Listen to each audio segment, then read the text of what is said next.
एक बार एक बहुत ही दुखी व्यक्ति एक महात्मा के पास आकर कहता है,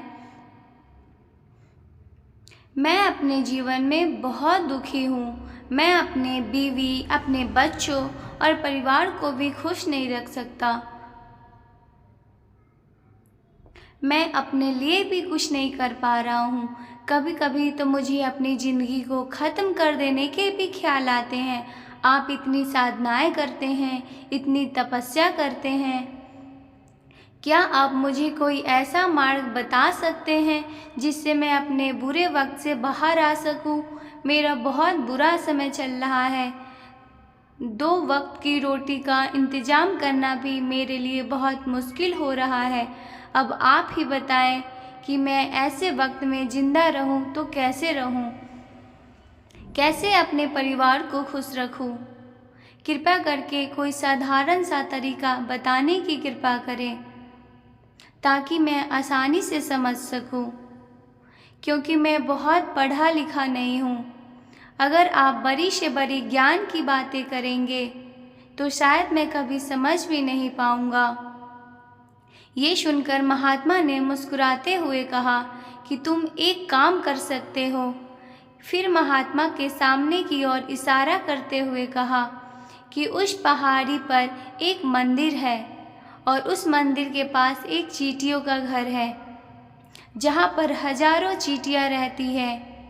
तुम्हें सुनने में बड़ा अजीब लगेगा, लेकिन वो चींटियाँ उस मंदिर के ज़मीन को खराब कर देती है, उस मिट्टी की उपजाऊ शक्ति को ख़त्म कर देती है, जिसके कारण वहाँ पर कोई भी पेड़ या कोई भी घास पनप नहीं पाती है। तुम मेरा एक काम करो, उसके बाद मैं तुम्हें तुम्हारे सवालों के जवाब दूंगा। तुम 7 दिन तक रोज उस पहाड़ी पर जाओ और उस चींटियों के घर को तहस नहस कर दो, उसको तोड़ दो। जब भी तुम्हें कोई चींटियों का घर दिखे मंदिर के आसपास तो उसे वहीं पर तहस नहस कर देना। लेकिन याद रहे, घर को तोड़ने में कोई भी चींटियाँ मरनी नहीं चाहिए। इस बात को समझने का प्रयास करते हुए शायद उसको समझ में नहीं आ रहा था कि महात्मा जी ने ऐसा क्यों करवा रहे हैं, तो वो उन चींटियों पर अन्य कर रहे हैं, उनका घर तुड़वा रहे हैं, उन्हें नुकसान पहुंचा रहे हैं। आखिर कौन महात्मा ऐसा करेगा? लेकिन फिर भी उस महात्मा की बात मानते हुए वो अगले दिन से ही पहाड़ी पर जाना शुरू कर देता है। जब वह पहले दिन उस पहाड़ी पर पहुंचता है तो देखा कि बहुत सारी चींटियाँ अपना खाना जुटाने में लगी हुई है। सारी चींटियाँ कतार से चल रही थी और अनाज के छोटे छोटे कण उठाकर अपने घर में जमा कर रही है। ये देखकर पहले तो उस युवक का मन कमज़ोर पड़ गया। उसने सोचा कि ये इतनी मेहनत करके अपना घर भर रही है और मैं उसके घर को तबाह कर दूंगा तो इनको कितना बुरा लगेगा। लेकिन फिर उसने उस महात्मा की बात याद करते हुए उस घर को तोड़ना शुरू कर दिया। जल्द ही चींटियों में हाहाकार मच गया। वो इधर उधर दौड़ने लगी। अभी तक जो कतार से चल रही थी वह तो बिखर गई और इधर उधर अपनी जान बचाने के लिए भागने लगी। थोड़ी देर में घर टूट गया और सारी चींटियाँ इधर उधर छुपने के लिए भाग चुकी थी। ये करने के बाद वो युवक दुखी मन से वापस अपने घर पर लौट आया। उसका मन परेशान था, दुखी था, पश्चाताप से भरा हुआ था। फिर उसने अपने बिस्तर पर रात में लेटे लेटे ही सोचा कि अब तो उन चींटियों का घर तबाह हो चुका है, अब वहाँ वापस जाने का क्या फ़ायदा होगा, क्योंकि चींटियों का घर तहस नहस करने के लिए महात्मा जी ने कहा था, जो मैं कर चुका हूँ। लेकिन फिर कुछ सोचकर अगले दिन फिर से उसने वहाँ पर जाने का निश्चय किया और अगले दिन सुबह सुबह उठकर वो वापस उसी पहाड़ी पर पहुँच जाता है। पहाड़ी पर पहुँचकर वो उसी जगह पर पहुँचता है जहाँ पिछले सुबह उसने उस घर को तहस नहस कर दिया था। लेकिन वे ये देखकर चौंक जाता है कि उन चींटियों ने फिर से उसी जगह पर अपना घर बना लिया था और वो फिर से अपने घर के लिए सामान इकट्ठा करने में जुटी हुई थी। उस आदमी को देखकर लगा कि ये चींटियाँ कितनी मूर्ख है। इसको पता है कि कल ही इनका घर इसी जगह पर तबाह किया गया था और उसी जगह पर उन्होंने अपना नया घर भी बना लिया। और ये सोचकर वो आदमी हंसने लगा। लेकिन फिर से महात्मा की बात याद करते हुए उसने उन चींटियों का घर फिर से तबाह करना शुरू कर दिया। फिर से उसने उन चींटियों में हलचल मच गई और थोड़ी देर में वो चींटियाँ इधर उधर अपनी जान बचाने के लिए भागने लगी। कुछ ही देर में उनका घर फिर से नष्ट हो गया और वो युवक थोड़ा संतोष के भाव से कि इस बार तो उस घर को अच्छी तरह से तबाह कर दिया है, अब तो वो चींटियाँ यहाँ पर घर बना ही नहीं पाएगी। इसलिए जाने से पहले उसने उस घर के ऊपर ठंडा पानी भी डाल दिया ताकि चींटियाँ वहाँ पर अपना घर न बना सके। और इस तरह अपना कर्म पूरा करके वो युवक फिर से अपने घर लौट आया। आज रात सोने वक्त फिर से वो युवक वही सोच रहा था कि महात्मा ये सही काम करवा रहे हैं। क्या किसी की घर तबाह करना किसी सिद्ध पुरुष को शोभा देता है? क्या हो अगर वो महात्मा सिद्ध पुरुष हो ही ना, क्या होगा अगर मुझे वो बेवकूफ़ बना रहे हो। लेकिन फिर उसने निश्चय किया कि मैं अपने काम को पहले पूरा कर लेता हूँ, उसके बाद ही पता चलेगा कि महात्मा मुझसे ऐसा क्यों करवा रहे थे। और यही सोचकर रात में सो जाता है। अगले दिन सुबह उठकर वो फिर उसी पहाड़ी की ओर निकल जाता है। पहाड़ी पर पहुंचकर वो उसी जगह पहुंचता है जहां पर उसके घर को तबाह कर दिया था और वो ये देखकर खुश हो जाता है कि वहां पर कोई भी घर नहीं था। सारी चींटियां वहां से भाग चुकी थी। अब उसने सोचा कि अब मेरा रोज रोज आने का क्या फ़ायदा होगा। उसने चींटियों को अपना घर बदल चुकी है और महात्मा जी ने मुझे 7 दिन के बाद आने को कहा था, लेकिन आज तो तीसरा ही दिन है। अब बाकी 4 दिन वापस आने का क्या फ़ायदा होगा। और यही सोचकर उसने निश्चय किया कि यहाँ से वो सीधा उसी महात्मा के पास जाएगा और उनको ये सारी खबर बता देगा। अब वो वापस मुड़ के उस पहाड़ी के उस महात्मा की कुटिया की तरफ जाने लगा। तभी अचानक उसकी नज़र एक और घर पर पड़ी जो कि चींटियों का ही बनाया हुआ था। मतलब कि वो घर चींटियों ने ही बनाया था और अब वो चींटियाँ नए घर में वास कर चुकी थी।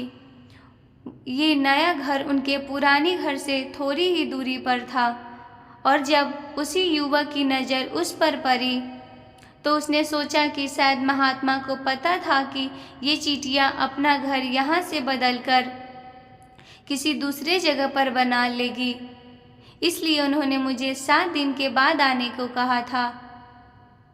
और ये विचार करके वो उनका नया घर भी तोड़ने के लिए पहुंच जाता है। जब वो वहां पहुंचता है तो चींटियाँ उसी तरह अपने कार्यों में लगी हुई थी। वो अपने लिए खाना इकट्ठा कर रही थी और अपने घर में जमा कर रही थी।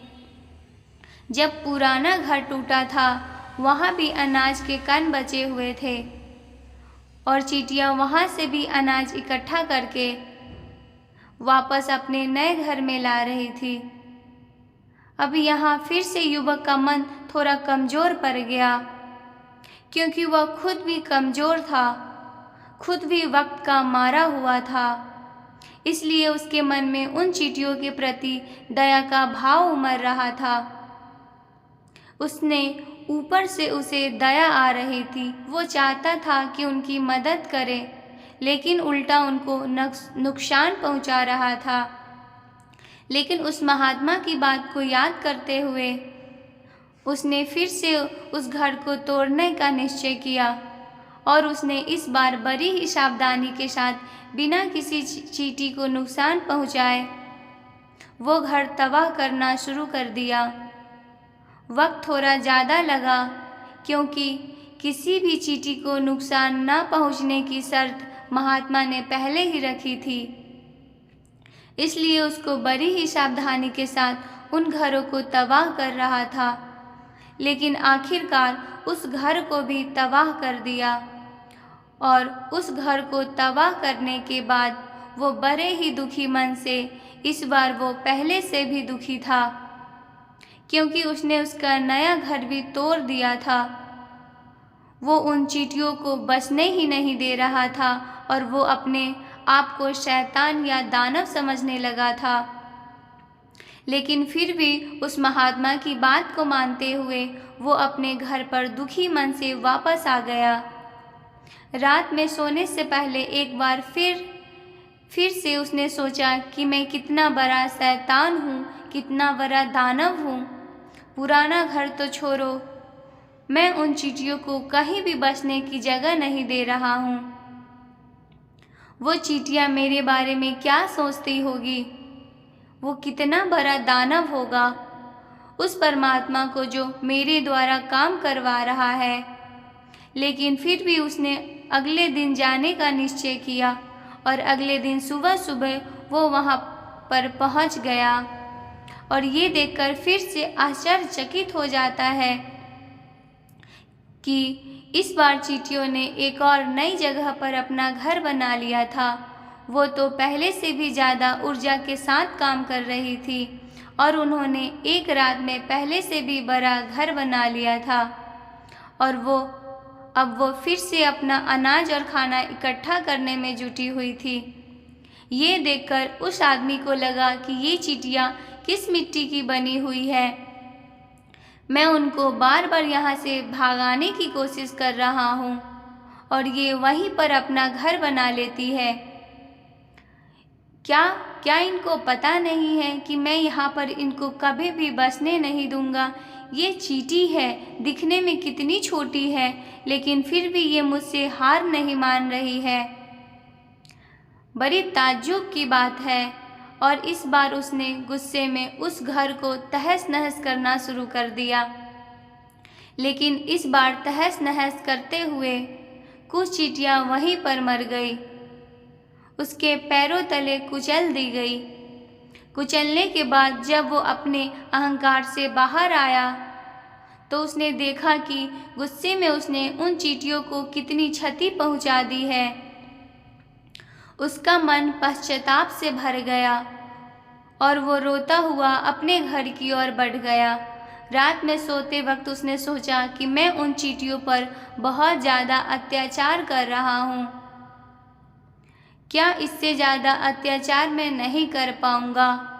और यही सोचकर अगले दिन उन चींटियों के लिए अपने घर से थोड़ा सा आटा लेकर उसी पहाड़ी पर पहुँच जाता है। आज उसके मन में उन चींटियों के प्रति श्रद्धा का भाव था, दया का भाव था। आज वो उनकी मदद करना चाहता था। और जब वो वहाँ पर पहुँचा तो चींटियों फिर से अपने नए घर को बनाने में लगी हुई थी। उसने बड़े ही करुणा के साथ उन चींटियों को अपने घर से लाया हुआ आटा खिलाया। अगले 7 दिनों तक वो वैसा ही करता रहा। वो रोज़ सुबह जाता, उन चींटियों को अपने हाथों से आटा खिलाता। 7 दिनों के बाद वो युवक उन महात्मा के पास पहुंचकर हाथ जोड़कर बोलता है कि हे महात्मा जी, मुझे माफ़ कर देना। मैंने उन चींटियों का घर तबाह करने की बहुत कोशिश की थी। मैंने उनका घर तबाह भी कर दिया था। एक बार नहीं, 4 बार मैंने उनका घर तबाह किया। उसके बाद मैं हिम्मत नहीं कर पाया, उनके घर को नहीं तोड़ पाया। मैं समझ सकता हूँ कि मैं आपका काम पूरा नहीं किया और इसके बदले आप मुझे तरीका भी नहीं बताएंगे जो कि मुझे मेरे बुरे समय से बाहर निकाल सकता है। लेकिन मुझे इसका कोई परवाह नहीं है। मुझे लगता है कि जो मैंने किया वो सही किया, इसलिए मैं आपसे आज्ञा लेकर वापस जा रहा हूँ। कृपया मुझे वापस अपने घर जाने की आज्ञा दीजिए। ये सुनकर महात्मा ने मुस्कुराते हुए कहा कि अरे बेटा, कहाँ चल दिए? रुको तो सही, जलपान तो कर लो, थोड़ी देर ठहर जाओ, उसके बाद चले जाना। और ये कहकर वो महात्मा उस युवक के लिए पानी लेकर आते हैं।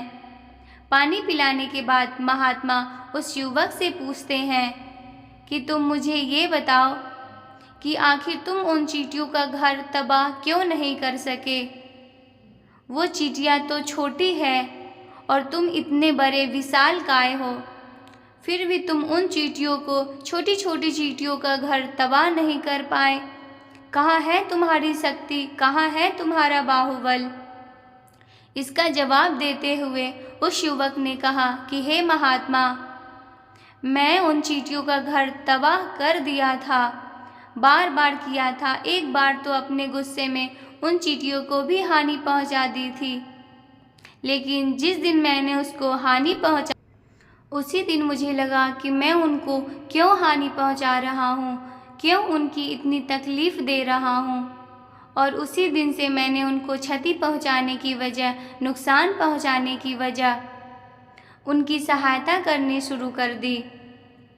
ये सुनकर उस महात्मा ने कहा कि यही तो सीखने की बात है। एक छोटी सी चींटी हमें जीवन का संदेश दे जाती है। मैंने तुम्हें उन चींटियों का घर तबाह करने के लिए नहीं भेजा था, मैंने तुम्हें भेजा था ताकि तुम उन चींटियों से सीख ले सको। तुम्हें क्या सीख मिली? उन चींटियों से क्या तुम मुझे बता सकते हो? ये सुनकर उस युवक ने पूरी कहानी बयां कर दी।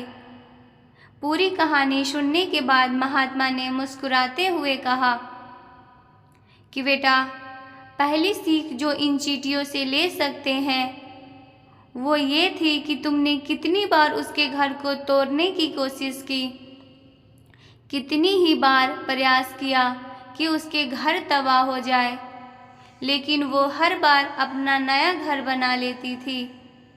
उन्होंने कभी भी हार नहीं मानी।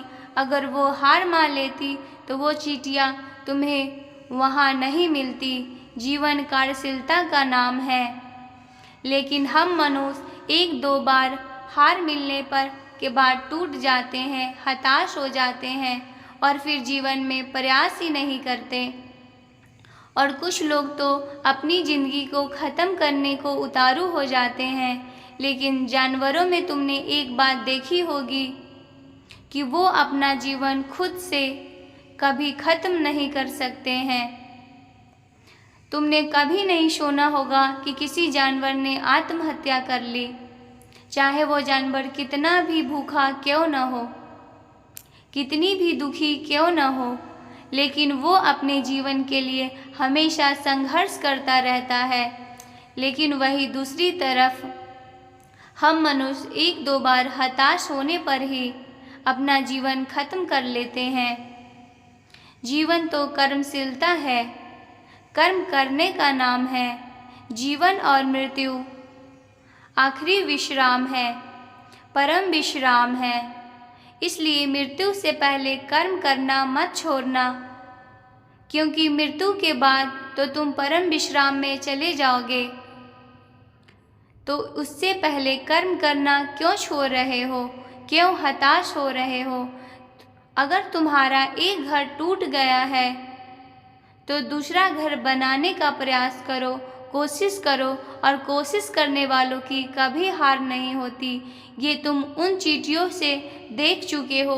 देखने में तुमसे कितनी छोटी है वो चींटियाँ और तुम इतने बड़े हो, लेकिन उनका मन तुम्हारे मन से कितना बड़ा है, इतना विशाल है, इतना दृढ़ संकल्प है कि इतनी बार घर टूटने के बाद भी उन चींटियों ने कभी हार ना ही मानी।